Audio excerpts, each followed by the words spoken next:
របៀបមិនចាចាប្រហែលជាគាត់ចង់សួរថាតើទឹកឃ្មុំត្រាំកន្ទួតព្រៃហ្នឹងគឺគេញ៉ាំរបៀបម៉េចអញ្ចឹងចំពោះការញ៉ាំទឹកឃ្មុំត្រាំកន្ទួតព្រៃចាបងអាចញ៉ាំឲ្យថ្ងៃ2ដងពេលព្រឹកចាមុនអាហារពេលព្រឹកនិយាយទៅក្រោយពីគេងមកអត់ទាន់ញ៉ាំអីទាំងអស់គឺញ៉ាំទឹកកន្ទួតព្រៃមុនគេចាទី2គឺញ៉ាំមុនចូលគេងអញ្ចឹងចំពោះការញ៉ាំគឺដួសតែទឹកកន្ទួតព្រៃញ៉ាំសុទ្ធតែម្ដងចាឬមួយក៏ចង់លាយជាមួយនឹងទឹកក្តៅអ៊ុនៗក៏បានដែរក៏ប៉ុន្តែប្រសិទ្ធភាពខ្ពស់ជាងគេគឺញ៉ាំតែទឹកកន្ទួតព្រៃសុទ្ធចារួចហើយចាំញ៉ាំទឹកក្តៅអ៊ុនៗឬក៏ទឹកធម្មតាតាមក្រោយហើយចំពោះផ្លែកន្ទួតព្រៃឬក៏ផ្លែសមុទ្រដែលយើងត្រាំនេះគឺបងប្អូនអាចញ៉ាំមួយដងមានថារៀងរាល់ពេលដែលញ៉ាំចន្លោះពី2ទៅ3គ្រាប់ឬច្រើនបំផុតត្រឹម5គ្រាប់អញ្ចឹងណាបងប្អូនចាអញ្ចឹងសម្រាប់កន្លកែវនេះគឺខ្ញុំត្រាំចូលកន្លះឆ្នាំហើយបងប្អូនមុនពេលដែលយើងចាប់ផ្ដើមធ្វើការដួសទឹកកន្ទួតព្រៃញ៉ាំគឺយើងកលែងវាឲ្យសព្វចាល្អកកនេះគឺវាជាកតិចនៃគេហៅថាផ្លែរបស់កន្ទួតព្រៃទៅណាបងប្អូនចាវាមិនមែនអីទេណាអញ្ចឹងបងប្អូនកលែងឲ្យវាចេញជាតិមកហើយនៅខាងក្រោមនេះគឺថ្ងៃខែដែលខ្ញុំត្រាំណាបន្ទាប់មកអញ្ចឹងចំពោះការដួសបងប្អូនបើបងប្អូនមានវែងតូចអញ្ចឹងបងប្អូនដួសប្រហែលជាបរិមាណ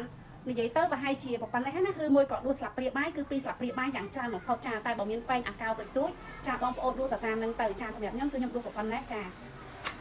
នេះបងប្អូនគឺខ្ញុំដួសបរិមាណប៉ុណ្ណេះណារួចហើយយើងធ្វើការញ៉ាំតែម្ដងចា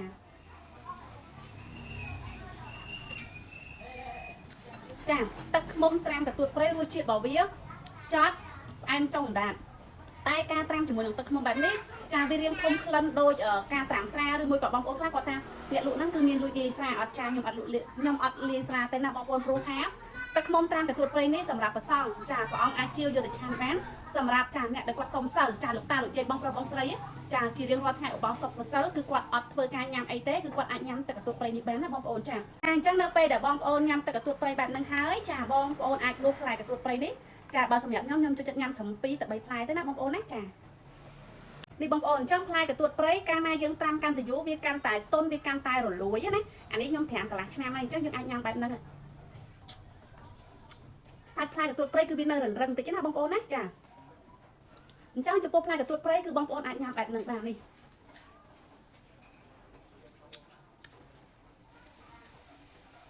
ផ្លែកន្ទួតព្រៃស្រស់អាចនឹងពិបាកញ៉ាំបន្តិចតែបើត្រាំជាមួយទឹកឃ្មុំចេះគឺស្រួលញ៉ាំដូចតំណាក់អញ្ចឹងបងប្អូនក្របអត់ញ៉ាំទេណាចាក្របអត់ញ៉ាំទេបងប្អូនខាំអត់បាយទេ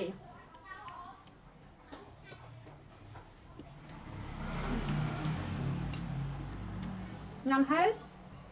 ញ៉ាំទឹកថែមតិចទៀតក៏បានដែរ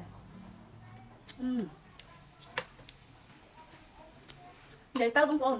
អ្នកដែលគាត់អត់ដែរញ៉ាំសោះដំបូងយើងពិបាកញ៉ាំបន្តិចបងប្អូនញ៉ាំលើកទី1លើកទី2គឺចាប់ដាំជាប់ចិត្តតែម្ដងណាអញ្ចឹងសម្រាប់ទឹកឃ្មុំត្រាំកន្ទួតព្រៃប្រភេទកន្លកែវកន្លះលីត្រនេះខ្ញុំនៅសល់តែ5កែវទេបងប្អូនអាចធ្វើការកំងបានសម្រាប់សាកល្បង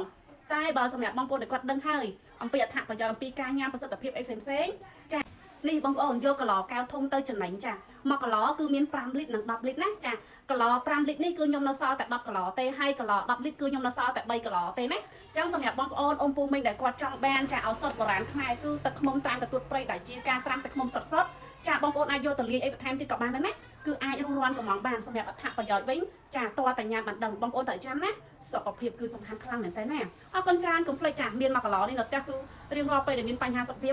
អីមែនតើចា